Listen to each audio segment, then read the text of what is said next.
పుణ్యాత్మలైనటువంటి వారి ఎడల వాళ్ళు కనిపిస్తే హృదయం వికసించి సంతోషించాలి.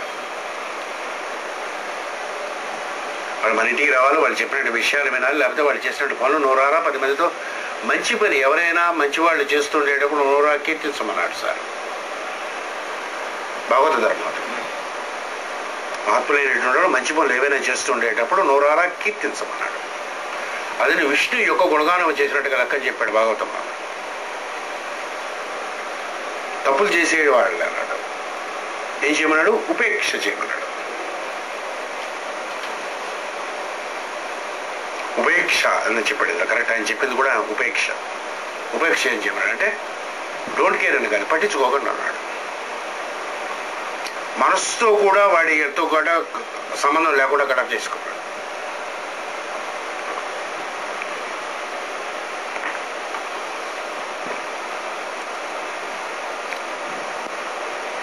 ఇలా అక్కని చేయడం మొదలుపెట్టేంత మీ చిత్తం మీకు ఫ్రెండ్ అయిపోతుంది.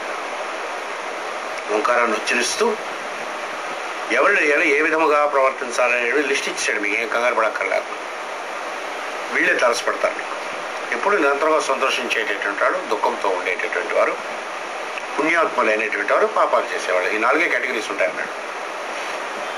ఎవరితో ఏ కనెక్షన్ పెట్టుకోవాలని, ఒక కనెక్షన్ ఒకసారి తీసుకెళ్ళి పెట్టకూడదు అన్నమాట. పుణ్యాత్మలు ఎడల నిర్లక్ష్యం అన్నాడు, అలా చేయకూడదు అన్నాడు. రాంగ్ కనెక్షన్, వెరీ గుడ్, ఫ్యూజులు పోతాయి. అయిన తర్వాత ఇంకొక ఈ విధముగా మీరు బిహేవ్ చేస్తుండగానే చిత్రం మర్చిపోతుంది. మహాత్ములైన పెద్దవాళ్ళు దగ్గర కూర్చుని వాళ్ళ మంచి విషయాలు చెప్తూ వింటూ ఉండగా మీ చిత్తం ఏదో సాయంత్రం పతంజలి యోగ సూత్రాలు చెప్పుకోను, ఏదో సీక్రెట్ యాక్టింగ్ చెప్పుకోను, భాగవతం చెప్పుకోను, అదే విషయాలు 1-2 నచ్చడం మొదలుపెట్టాయి అనుకోండి, పొరపాటున ఆచరించడం మొదలుపెట్టాను అనుకోండి, ఏంటైపోతుంది? మీరందరూ పుణ్యాత్ములు చెప్తారు. పుణ్యాత్ములు ఏడో నాకు సంతోషం కలుగుతుంది. మీ అందరం చూసేప్పుడు నేను సంతోషం మిమ్మల్ని చూసి తెచ్చుకోవాలి. తెలియనటువంటి మార్పు మనలో అలాగ వచ్చేస్తుంది. అటువంటి సాంగత్యం వల్ల నీ పాద కమల సేవయం నీ పాదార్చకులతోడి నెయ్యమన్నాడు. ఒకే రకముగా ఉండేటటువంటి యోగ సాధన చేసుకునేటటువంటి వాటితో పాటు ఎక్కువసేపు కాని సమయం మనం కానీ గడపగలిగితే మన సాధన అటు ఇటు తప్పిపోకుండా ఉంటుంది. ఒకవేళ మనం మర్చిపోతుంటే వాడు సాధనకు తోస్తూ ఉంటాడు. మనకి నేను పొద్దున 6 గంటలకు లేచేవాని అడిగాడు అనుకోండి, రోజు అలాంటివన్నీ పెట్టుకోవాలి పక్కన. మార్నింగ్ 6 గంటలు ప్రే చేసేవాని అడిగేటటువంటి పక్కన పెట్టుకోవాలి.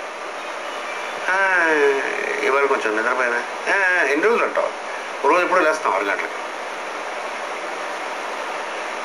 లేవా? అట్లాంటి వాడిని దగ్గర పెట్టుకోమన్నాడు, వాడితో మైత్రి చేయమన్నాడు. పుణ్యాత్ములైనటువంటి వారి యొక్క మంచి విషయంలో నోరారా కీర్తించు. ఇది చేస్తూ ఉంటే మర్చిపోతుంది. కాక ఇంకో రకంగా కూడా చేయొచ్చు. ప్రత్యర్థన విధారణాభ్యాం వా ప్రాణస్య. ప్రాణం ఒకటి ఉంటుంది మనకి, ఉందా? 5 ప్రాణాలు 5 ఉపప్రాణాలు బోల్డ్ లెక్చర్లు చెప్పుకున్నాం.